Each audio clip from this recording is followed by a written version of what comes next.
Nguema Obiang, le ministre d'État en charge de la forêt et de l'agriculture, n'a pas attendu qu'on le lui dise une deuxième fois. Il a tout de suite accentué les actions sociales qu'il avait déjà entreprises auparavant. Teodoro Nguema Obiang semble avoir bien compris qu'il n'y a point de développement sans élévation du niveau de vie des populations. C'est un monsieur merveilleux.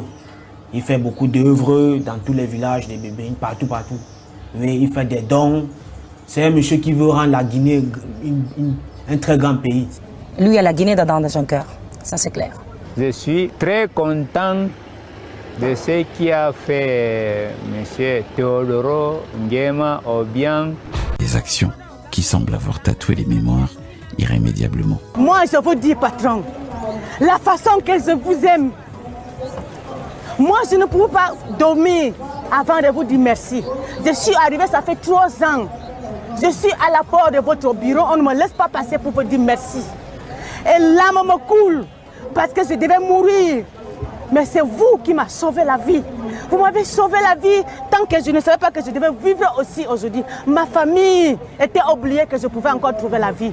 Mais grâce à vous, patron, merci à vous parce que je suis aujourd'hui en paix, en santé, que je peux aussi travailler et chercher le bricole. Ne vous inquiétez pas. Parce que Dieu vous a choisi dans ce pays. C'est pas ce que vous êtes en train de faire maintenant. Vous allez faire le plus les choses que les gens ne sont pas jamais vues. Parce qu'il n'y a pas. Je peux dire qu'on n'avait jamais vu que quelqu'un est malade, quelqu'un sort de millions pour lui donner. Moi, voici. Je suis en santé. Grâce à vous, patron, je vous dis merci. Parce que vous êtes là pour nous aider, le plus pauvre. Je t'aime beaucoup jusqu'à aujourd'hui et je vous aime. Je donne à Dieu que Dieu te garde jusqu'à l'éternité, parce que vous aidez les pauvres. Une inflation de sympathie qui peut être explicitée par cette analyse extérieure, un regard vierge de photoreporter. C'est la première fois que je viens en Afrique, là ça fait plusieurs jours que je suis cette campagne. Je suis étonné de voir que les populations ceux qui ont vraiment beaucoup d'argent ici, ils en donnent à ceux qui n'en ont pas. On peut voir le ministre se déplacer dans les campagnes les plus profondes, prendre des chemins de terre avec toute la caravane et suivre sous la pluie battante, en pleine nuit, plusieurs jours d'affilée. Je ne m'attendais pas à voir ça. La région des Bébéines a quelque chose de particulier. Elle fait frontière entre la Guinée équatoriale, le Cameroun et le Gabon.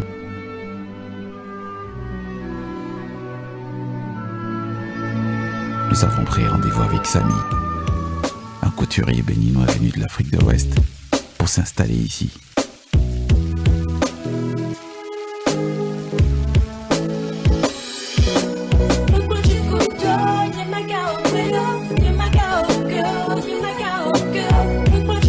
La première image qui m'a frappé au Guinée à Bébé ici, c'est... Ah, tu es venu directement à Bébéine? Oui, j'arrive directement à Bébé. Je ne connais pas même le village de Bébé, seulement Bébé ici actuellement. D'accord. Ouais. Qu'est-ce qui t'a marqué? Quelles sont les premières images que tu gardes de la Guinée équatoriale? Je vois qu'à Guinée, les gens qui sont dedans veulent que les gens soient honnêtes. On dit oui, c'est oui, on dit non, c'est non. Par rapport, si tu es un étranger au Guinée, si tu fais de bien, tu vas trouver bien. Mais celui qui est arrivé au Guinée, qui fait de mal ou bien qui fait le mensonge, ne sera pas bien au Guinée. Alors quand tu es arrivé, est-ce que tu as directement ouvert ta boutique? Comment ça s'est passé? Parle-nous un tout petit peu de ton arrivée. Quand j'ai arrivé au Guinée, je n'ai pas ouvert mon atelier directement comme ça. J'ai travaillé avec un dame guinéen qui est quelqu'un qui s'appelle Estelle ici. J'ai fait au moins 9 mois avec lui. C'est par là que j'ai gardé un peu l'argent pour que moi-même j'ai ouvert pour ma part. Ça veut dire que l'activité marche? L'activité marche, on remercie Dieu.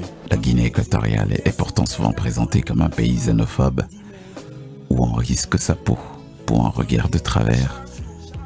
Un avis que ne semble pas partager Diallo, un jeune Camerounais venu de Douala et qui depuis a trouvé un poste de brodeur à l'atelier de Samy. Je trouve la vie ici en Guinée équatoriale très agréable puisque les devises ici c'est que si tu viens pour le travail, tu travailles et tu restes tranquille. Il ne faut pas déranger les gens ou bien aller toucher la chose de quelqu'un. Sinon ils sont accueillants, c'est tout.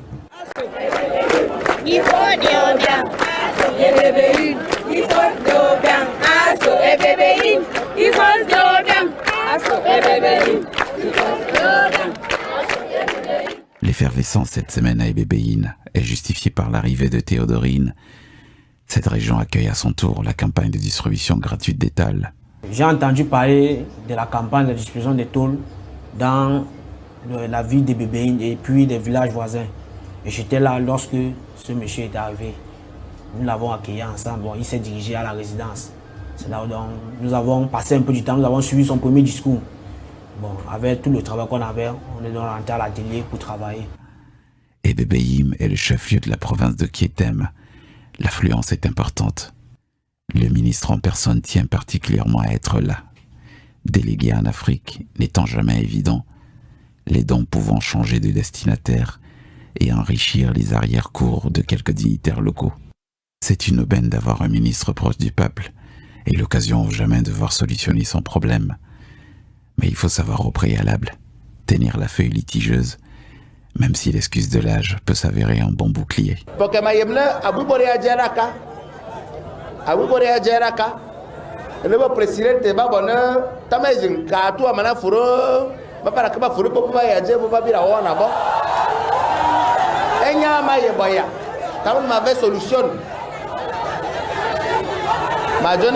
La solution,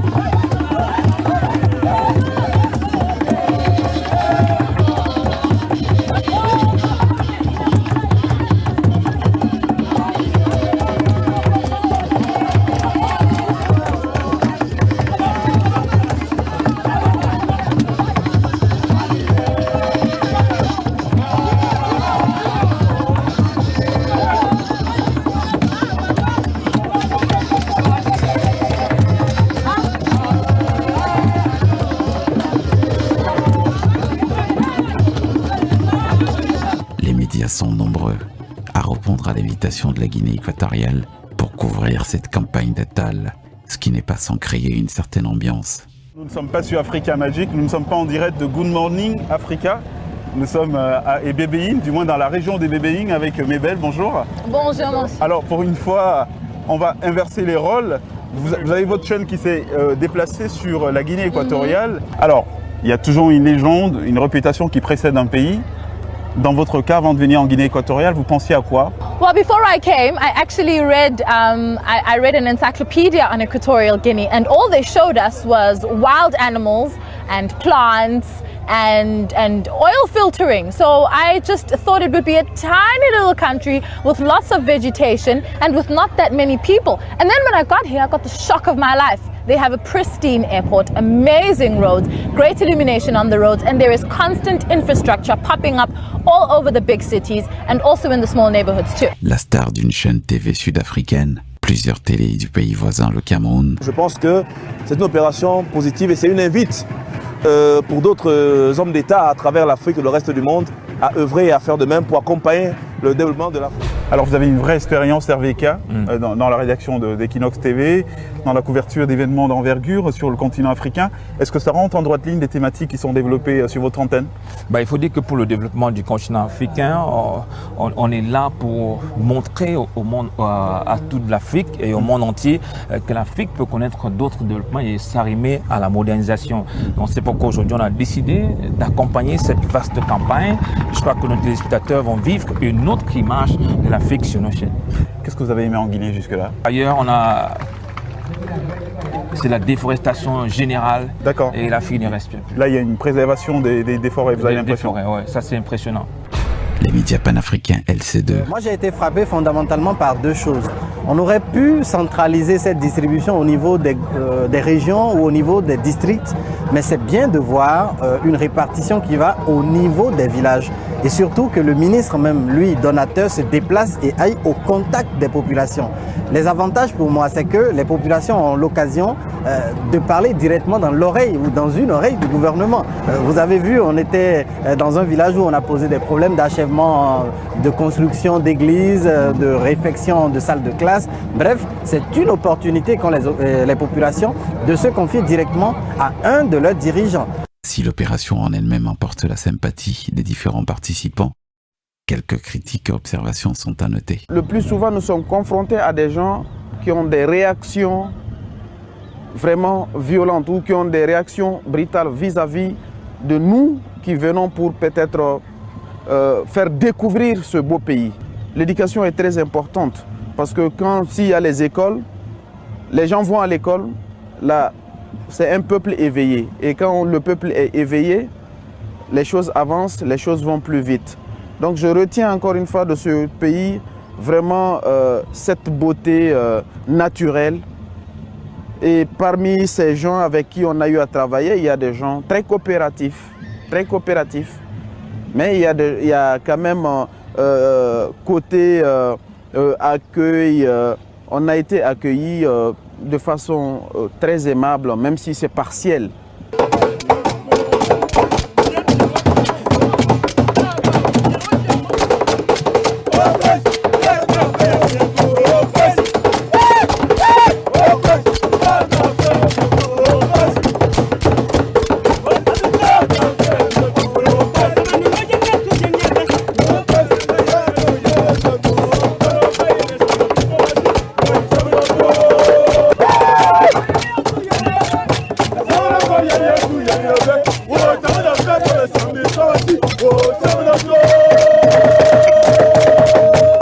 Impressionnant de voir le ministre sous la pluie.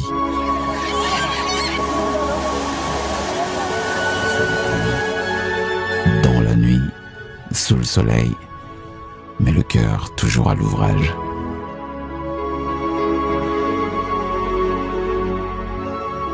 Les pluies tropicales peuvent sévir souvent avec la plus grande méchanceté, brisant la résistance des toits en paille avec leurs coups de boutoir répétés, telle une femme subissant un long coït mesquin. Au bout d'un moment, la paille n'en peut plus et finir par céder. Ces cuits laissent des fissures et des trous, entraînant des inondations.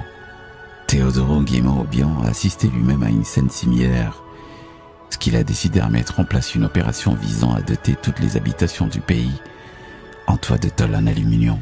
Malgré le mauvais temps, rien ne fait reculer Théodorine, toujours prompte à ruer dans les brancards, telle une pile Wonder.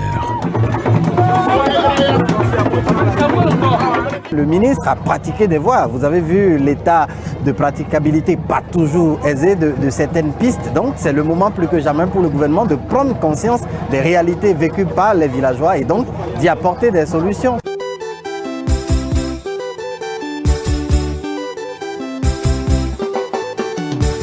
La Guinée équatoriale, qui va bientôt enflammer la plume des écrivains voyageurs, est une terre convoitée et magnifiée par la vision de ses dirigeants. C'étaient sacrés anciens. J'ai vu des populations équato-guinéennes, c'est peut-être de l'ironie très bien habillée. Entre deux villages, en prendront un petit cours de politique et d'économie. Ici, les populations seront toutes huies face au discours très offensif du ministre. Vous savez que pour initier un programme de cette envergure, nous ne pouvons pas initier ça très facilement. Nous devons faire et envoyer la licitation pour les entreprises et après on va faire une élection de l'entreprise. Quand on voit qu'il peut faire bien des travaux dans un moment très court.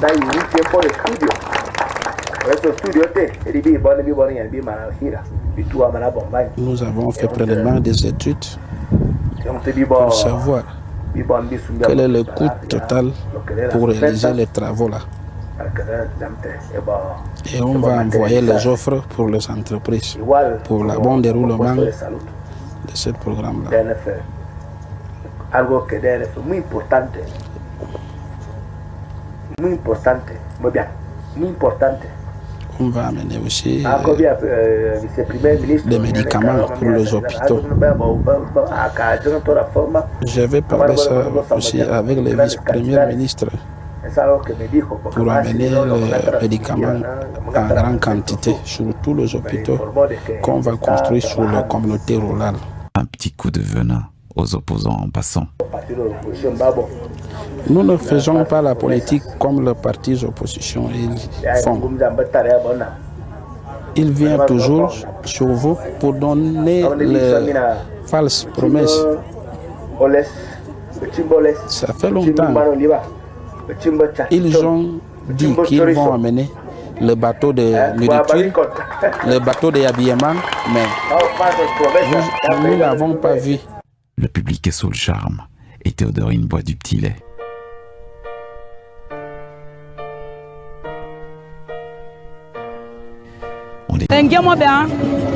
Elle est une personne qui aide à tout le monde. Comme elle pensait que tout le monde qui vit mal dans le village, elle doit donner la tôle à tout le monde. C'est pour cela que j'ai pensé que le disque là, je dois sortir ça. Que tout le monde doit écouter ça. Elle est une bonne personne avec les gens. Elle a aidé tout le monde. Les gens qui sont malades, les gens qui font la musique comme moi. Elle a aidé tout le monde pareil. Si me voit ici, elle me donne 1 million, 3 millions. Quand j'ai parti en Espagne, à Paris, c'est Nguema qui m'envoie là-bas. Donc je suis content quand je vois Nguema.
ce qui